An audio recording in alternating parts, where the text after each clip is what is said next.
pédagogie aussi.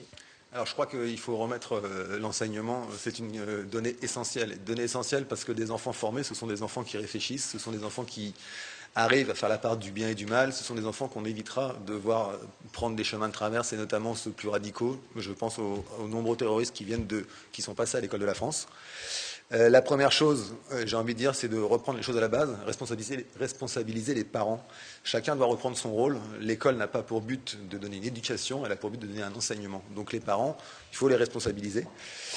Ensuite, au niveau des propositions de M. Macron, il est important de ne pas tout changer tout le temps, c'est-à-dire que tout modifier systématiquement. Je crois que pour le corps enseignant comme pour les enfants, la stabilité est impérative. Le changement de programme, les réformes tous les ans, les grandes lois ministérielles, ça suffit à un moment donné, il faut donner un cadre. Évidemment, les savoirs ou les enseignements fondamentaux sont essentiels. Un enfant qui a du mal à comprendre et à lire le français ne sera jamais un bon mathématicien parce qu'il aura du mal à lire un énoncé.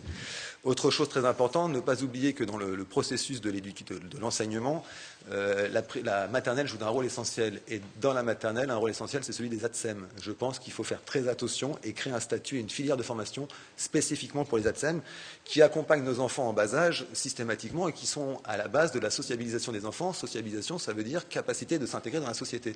Donc c'est une donnée essentielle.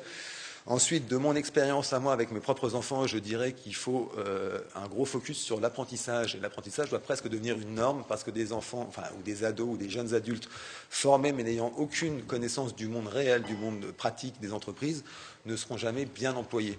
Du côté de l'UPR, il y a aussi pas mal de propositions concernant l'enseignement qui permettent à l'enfant de prendre confiance en soi. Il y a le public, mais il y a aussi l'enseignement libre. Dans sa généralité, je pense que c'était des enseignements importants.